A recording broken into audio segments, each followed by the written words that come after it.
আমার ছেলে কই পাইতাম না নি আল্লাহ রে। তো আমরা বর্তমানে রয়েছি লাইলাপুর। এখানে গত 13 সেপ্টেম্বর থেকে একজন যুবক এই তামিলনাড়ু থেকে গুয়াহাটি এসে উনি নিখোঁজ হয়ে যান এবং পরবর্তী থেকে আজকে অবধি উনার কোনো সন্ধান এখনো মিলেনি। যদিও পরিবারের পক্ষ থেকে দলাই থানায় নিখোঁজ সংক্রান্ত মামলা দায়ের করার চেষ্টা করা হয়েছিল, কিন্তু সেখানে কোনো নিখোঁজ সংক্রান্ত মামলা দায়ের হয়নি। পরবর্তীতে ওনারা স্থানীয় কিছু যুবককে নিয়ে ওনারা গুয়াহাটিতে যান এবং যে ছেলের সাথে এই গ্রামের যে রিয়াজউদ্দিন নিখোঁজ হয়েছিল, মনিরুদ্দিন নামক এক যুবকের সাথে ওই যুবককে নিয়ে ওনারা গুয়াহাটিতে পৌঁছেছিলেন এবং সেখানে গিয়েও ওনার এই যে ছেলেটি নিখোঁজ হয়েছে তার কোনো সন্ধান মিলেনি। পরবর্তীতে ওনারা বৈশিষ্ট্য থানায় একটি এফআইআর জমা করেন নিখোঁজ সংক্রান্ত। ওনারা যে সমস্ত মনিরুদ্দিন যে সমস্ত বয়ান ওনারা দিয়েছিল ওনাদেরকে, যে ওর সাথে বাস কাউন্টার থেকে যে রিয়াজউদ্দিন নিখোঁজ হয়ে যায় সে সমস্ত কোনো ঘটনা সেখানে ঘটেনি, পুলিশ ওকে ধরে নিয়ে যায়নি, সম্পূর্ণ মিথ্যা বয়ান দিয়েছে সে বলে ওনারা পরিবারের সদস্যরা জানে। বর্তমানে আমরা যে ওনার বাড়িতে এসেছি, ওর পিতামাতা রিয়াজউদ্দিনের পিতামাতা সম্পূর্ণ ব্যঙ্গে পড়েছেন এবং ওর মা সম্পূর্ণ অসুস্থতায় ভুগছেন। আমরা ওনাদের বক্তব্য আপনাদের সম্মুখে তুলে ধরবো।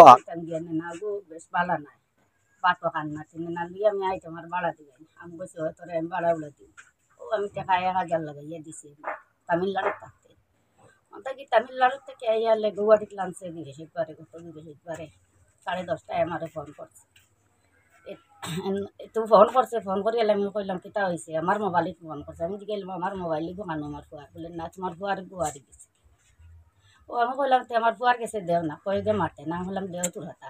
ও আমার ফুয়ার গেছে মোবাইল দেওয়া হয়েছে, আমি টাকা 1000 তো দিছি। জিজ্ঞাসা বললাম আমার টাকা দিয়েছি কিতা হয়েছে, কিতার লাগি দিব মাতস না। ও আমারও কইছে আমার টাকা দাও, আমি বাঁচাইতাম। দেখো আমি টাকা জানছি, আমি কাউন্টার আবার ফোন মারছি, মারিয়া জিজ্ঞাসি আমার ছেলের টাকা দিয়েছে। বলেন না তোমার ছেলের কাছে টাকা না, লম্বাম কাজে ছেলে যে ছেলে টাকা লইছে, লইয়া টিকেট করিয়া গেছে কি। বলেন কেন গেছেন, বলেন না তারা ভাত খাওয়াত গেছে। তোরা বাদে বলেন ঘুরি আইসে আইয়া বলেন, আর লম্বাম কা বেটাগু লইয়াও বড় মনে ঘুরি আইসে আইয়া বলেন টিকেট একটা ক্যান্সেল করছে আর একগুর হয়েছে।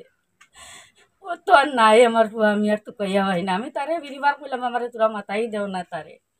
এ তারা কইলা না হে আই যে দিন বাদর চলতে আমি মাতাইয়া দিম। ও বাদে হে আইসে ঘুরি এখান থেকে এলে আমি বিরিবার ফোন মারছি, একটু 1-3টে উল্টা বাজি যায়। মারা বাদে বুঝি গেলাম বলে দাদা ও ছেলেও গু আইসে নিয়ে, আমার 2টা ছেলে উঠিছে। বলে না না হে তো একটা ক্যান্সেল করি আর একটা টিকিট রয়েছে, হে টাকা লইয়া তো হে গেছে কি।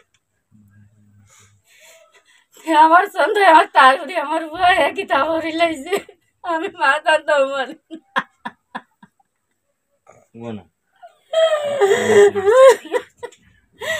ও মাতে এখান তো লাইন লইয়া গেলাম গিয়ালে কইছে হে তারে পুলিশে ধরি লাইছে। ইনকে কোনো পুলিশ নাই, ইনো কোনো পুলিশও আমার কোনো সাহায্য দিতে না। আমি বড় বেহানা করছি, আমার কোনো লোন নাই। আমার বুয়া গুতার লাগান শিয়ার না, আবার সিধা একবারে সিধা মানুষ, যে যেটা কইব তা শুনবো। আমি তার উপরে সন্দেহ, আমার বুয়া যেটা করে করছে ওই মারক আর ওই বেচক, যেটা করছে এ করছে আর করে না।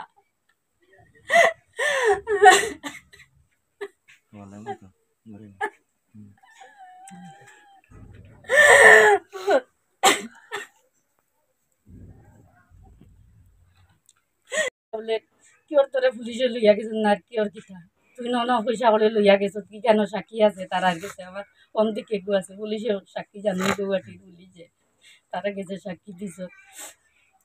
তে যতটুক করে রে আমার ভুয়া কিতা করছে হে অনমিশা মাথের। আমার ভুয়া কোনো জাতর মদ দিতে কোনটা ব্যবহার করে না, খায়ও না, এটা অসুস্থ মানুষ, তারা আমি বাড়া দিয়া নাই করর দ্বারো মানুষ, তার উপরে বিশ্বাস করতাম না, কার উপরে বিশ্বাস করতাম আমি।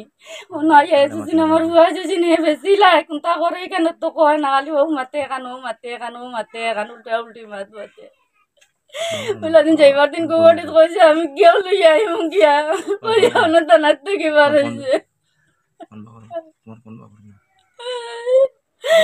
ইনো গেলে খালি অন নাও না কয় কোনো তা নাও পাই না।